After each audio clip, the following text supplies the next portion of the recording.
Good morning students. हम class 12 biology के enzymes topic के बारे में बात कर रहे थे। लास्ट क्लास में हमने एंजाइम्स की प्रभावित करने वाले कारकों के बारे में पढ़ा। इस क्लास में हम एंजाइम की क्रियाविधि के बारे में देखेंगे।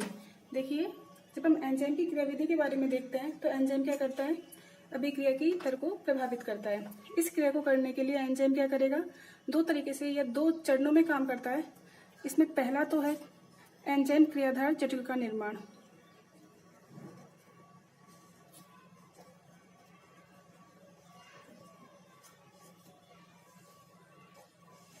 इसे आप संकुल भी कह सकते हैं, एंजाइम क्रियाधार संकुल का निर्माण।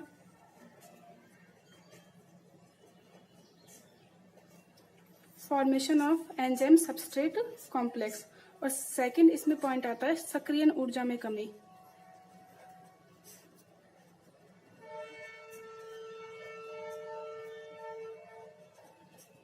सेकंड पॉइंट क्या है इसमें, सक्रियण ऊर्जा में कमी। देखिए, इस पहला जो पॉइंट है एंजाइम क्रियाधार जटिल का निर्माण,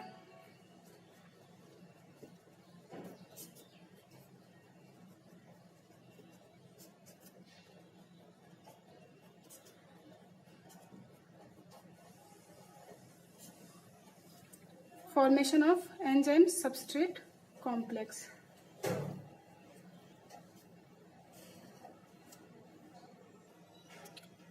formation of enzyme substrate complex. देखिए, इसमें क्या होता है, एंजाइम क्रियाकारक से क्रिया करके एंजाइम क्रियाकारक संकुल का निर्माण करता है।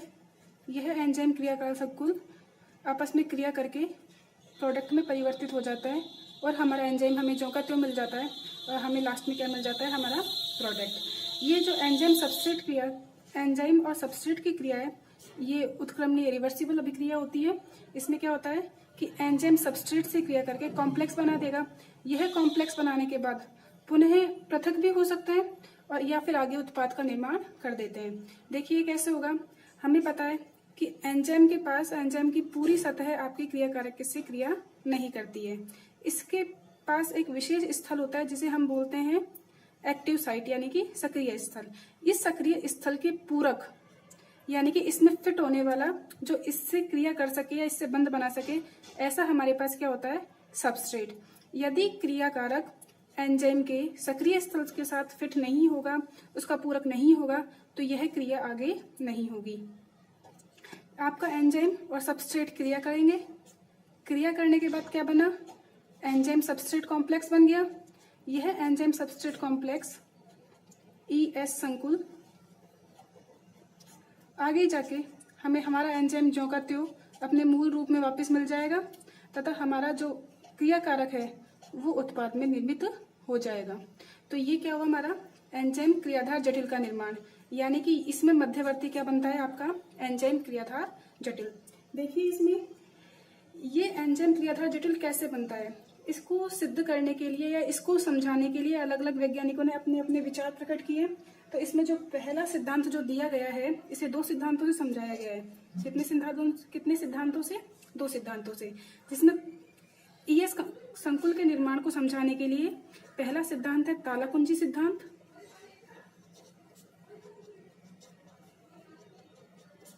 तथा दूसरा सिद्धांत है प्रेरित आसंजन सिद्धांत।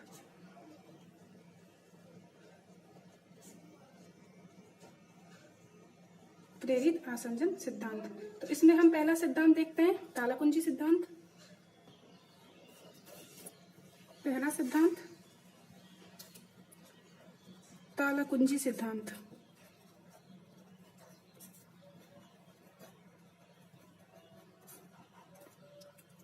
इसे बोलते हैं लॉक की थ्योरी। देखिए, ये सिद्धांत दिया गया था एमिल फिशर के द्वारा। किसके द्वारा दिया गया था, एमिल फिशर के द्वारा। यह सिद्धांत सर्वाधिक मान्य सिद्धांत था। क्या कह रहा है ये, ताला चाबी, जैसे अपना एक ताला है, यह ताला किसी विशेष चाबी से खुलेगा जो उसमें फिट होगी। प्रत्येक ताला एक विशेष चाबी से खुलेगा। अगर आप इस ताले और चाबी की तुलना हमारे एंजाइम और क्रियाकारक से करेंगे तो प्रत्येक एंजाइम के लिए उसका क्रियाकारक भी विशिष्ट होगा, यानी कि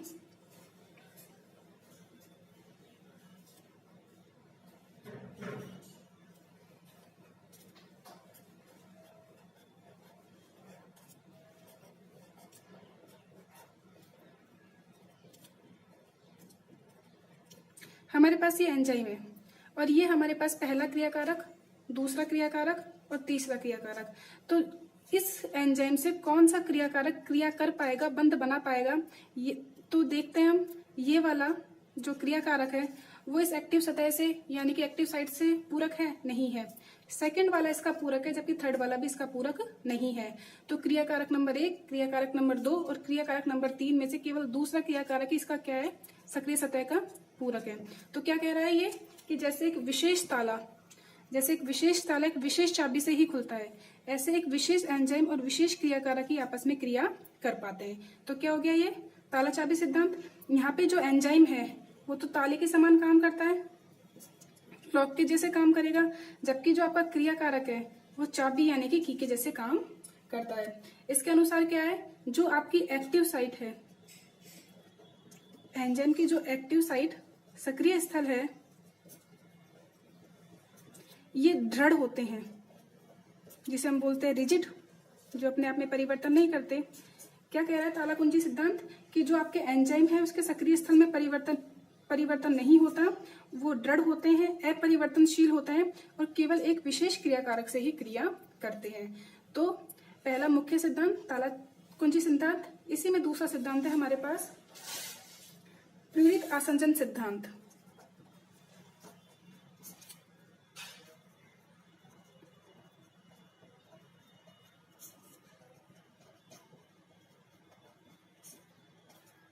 जिसे कहा गया है लॉक एंड की थ्योरी, इंड्यूस्ड फिट थ्योरी।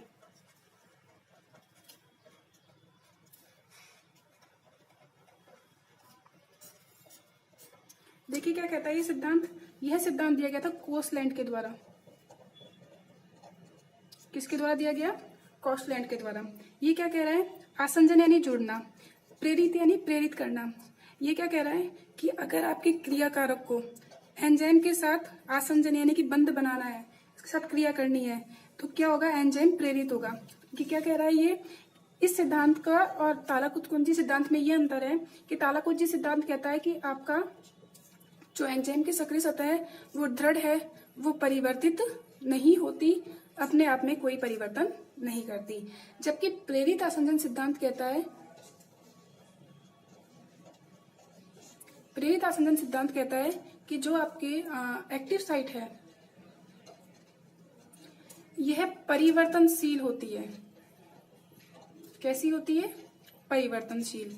यह परिवर्तन ज्यादा नहीं होता, मामूली सा, बहुत कम, जिसे हम कहते हैं माइन्यूट, छोटा, कम। एक्टिव साइट परिवर्तनशील होती है, बंध बनाने के लिए अपने आप में थोड़ा बहुत परिवर्तन कर सकती है। देखिए क्या कह रहा है ये, आपके पास ये कोई एंजाइम है, इस एंजाइम से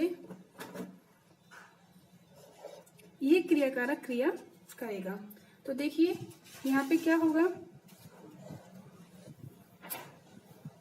जैसे ही यह क्रियाकारक इस एंजाइम के एक्टिव साइट के पास जाएगा तो इससे बंध बनाने के लिए या इस पे क्रिया करने के लिए एंजाइम के एक भाग में मामूली सा परिवर्तन होगा और यह बंध बनाने के लिए इसके समीप आ जाएगा। तो अभी इससे आसानी से क्रिया कर सकता है। तो यहाँ पे क्या कह रहा है ये कि जो एक्टिव साइट है उसमें मामूली सा परिवर्तन संभव है।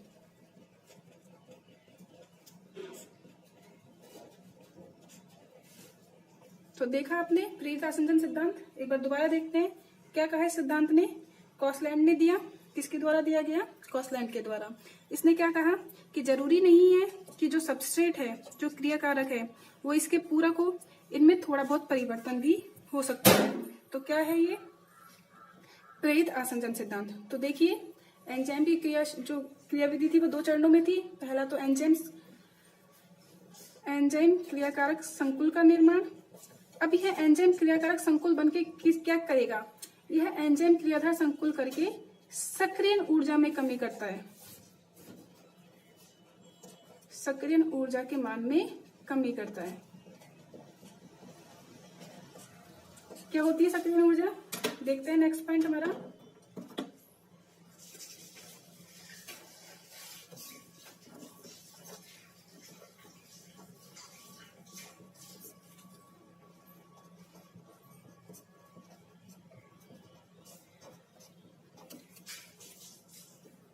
Activation energy.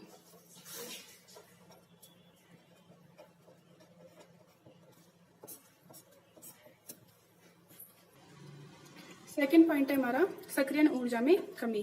देखिए क्या करता है एंजाइम। एंजाइम की क्रियाविधि देखने से पहले हमें सक्रियण ऊर्जा के बारे में जानना चाहिए। क्या होती है सक्रियण ऊर्जा? Activation energy. देखिए किसी भी रिएक्शन को प्रारंभ करने से पहले हमें कुछ निश्चित मात्रा में न्यूनतम ऊर्जा चाहिए। निश्चित मात्रा में न्यूनतम ऊर्जा चाहिए। यदि इतनी एनर्जी जितनी आवश्यक है वो नहीं मिलेगी तो अभिक्रिया संपन्न नहीं होगी, हमारी रिएक्शन संपन्न नहीं होगी। ठीक है, तो जो ये निश्चित न्यूनतम ऊर्जा है जो किसी भी अभिक्रिया को प्रारंभ करने के लिए आवश्यक होती है, इसे हम बोलते हैं सक्रियण ऊर्जा। क्या बोलते हैं इसे? सक्रियण ऊर्जा या एक्टिवेशन एनर्जी। एंजाइम क्रियाकारक के साथ एंजाइम सबस्ट्रेट कॉम्प्लेक्स बनाएगा, एंजाइम क्रियाधार संकुल बनाएगा, और यह एंजाइम क्रियाधार संकुल इस सक्रियण ऊर्जा के मान में क्या कर देते हैं? कमी। जैसे कि देखते हैं हम ग्राफ की सहायता से। यह है आपकी सक्रियण ऊर्जा और यहाँ पे हम रखेंगे दर, गति कि अभिक्रिया किस स्पीड से हो रही है। पहला कंडीशन, हमारे पास कोई क्रियाकारक है सबस्ट्रेट, आपने एंजाइम काम में नहीं लिया तो अभिक्रिया को प्रारंभ होने के लिए इतनी ऊर्जा की आवश्यकता होती है। एक बार जब इन्हें इतनी यह सक्रियण ऊर्जा मिल जाएगी तो उसके बाद क्या करेगा, ये अपनी एनर्जी त्याग के प्रोडक्ट का निर्माण कर देता है। तो ये जो ऊर्जा है हमारी क्या है? ये एंजाइम की अनुपस्थिति में, एंजाइम की अनुपस्थिति में सक्रियण ऊर्जा। किंतु यदि हम इसमें सबस्ट्रेट के साथ एंजाइम मिला देते हैं तो ये क्या करेगा? एंजाइम क्रियाकारक संकुल का निर्माण करेगा। यह एंजाइम क्रियाकार संकुल अब सक्रियण ऊर्जा के मान में कमी कर देगा और कम ऊर्जा पर ही आपका जो क्रियाकारक है वो उत्पाद में परिवर्तित हो जाएगा। देखिए एंजाइम की अनुपस्थिति में इतनी एनर्जी चाहिए थी,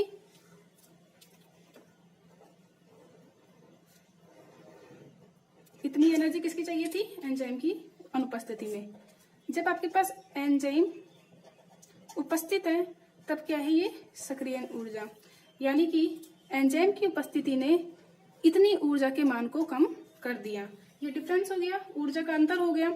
यानी कि अब यदि आप क्रिया को संपन्न कराने के लिए कम सक्रियण ऊर्जा देंगे तो भी अभिक्रिया संपन्न हो जाएगी। तो हम देखते हैं आज हमने क्या देखा। आज हमने एंजाइम की क्रियाविधि पढ़ी, इसे हम समराइज करते हैं। आज हमने क्या देखा?